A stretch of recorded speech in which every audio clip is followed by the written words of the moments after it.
Picture this. It's 2017 and the 76ers are looking to add one final piece to complete the never-ending process. They are in dire need of a guard who can create his own offense, after figuring out Ben Simmons neglected to develop any rudimentary offensive game. The 2017 draft class is considered to be one of the most stacked classes in recent memory, with potential Hall of Fame talent at the top. The class is headlined by one of the most dominant college guards in recent memory, whose stat line of 23 points, 5 rebounds, and 5 assists per game has not been replicated in over half a century of college basketball. The only problem was they held the 3rd overall pick in the draft. However, at this point, the 76ers were tired of losing, tired of having a lottery pick, and honestly tired of being laughed at. So they decided to go all in and move up in the draft to select Markelle Fultz, finally adding the final piece they needed to contend for a championship, or so they thought. But what they wanted to do, I should say, what they wanted to do was make sure that he was going to be healthy.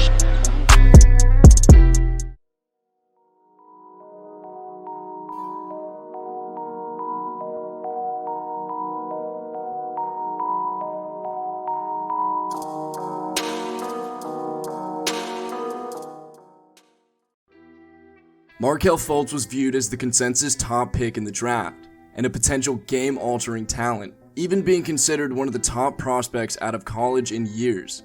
And at the time, it wasn't crazy to think he was going to be a transcendent talent in the league. At 6'5" with a 6'10" wingspan, Fultz has the prototypical size for the lead guard position, and in college was a true 3-level scorer. Fultz hit 57% of his shots around the rim in his lone college season, a strong number for a high major guard, possessing good vertical explosiveness to pair with pretty-natural body control. Fultz was far and away the most appealing prospect in the draft, combining shooting ability, advanced ball handling, athleticism, and defensive ability to become the most touted guard coming out of college since Kyrie Irving. He averaged 23.2 points, 5.7 rebounds, and 5.9 assists. The Sixers were very high on Fultz, believing he could complete their team by forming a trio with Embiid and Simmons. Fultz's strengths were supposed to complement Embiid and Simmons, with his shot creation and shooting ability being sorely needed in Philadelphia. In the NBA Summer League, Fultz also played well, averaging 18.5 points per game while showcasing his smooth jump shot and quick handle.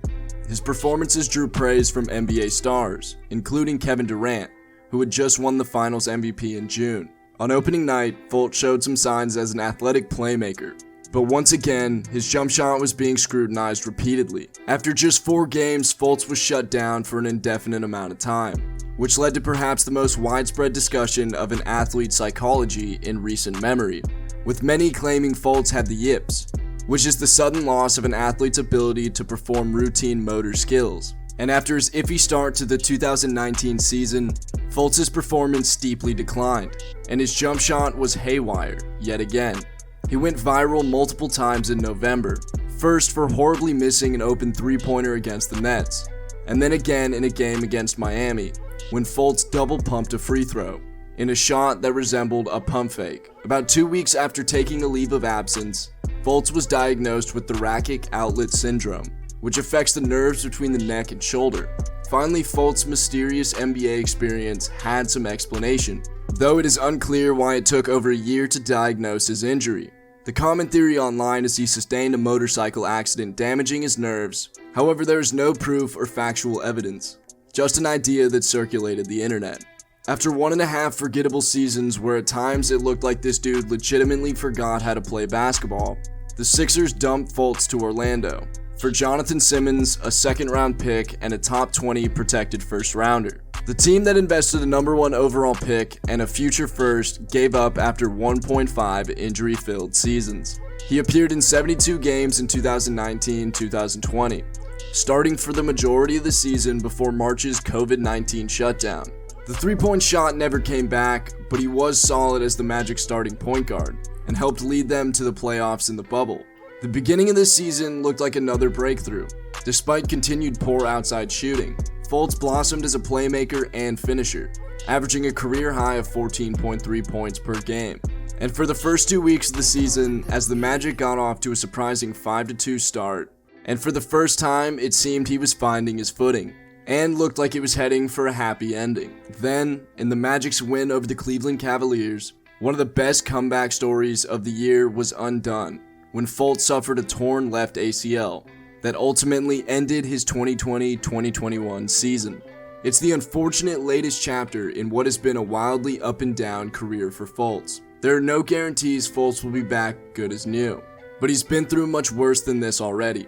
Hopefully after he clears this latest hurdle, he'll be able to continue building on what was finally turning into a promising career. And at the end of the day, he is still the player that once was considered one of the best college prospects in years. However, his career will be defined by his ability to regain his shooting ability.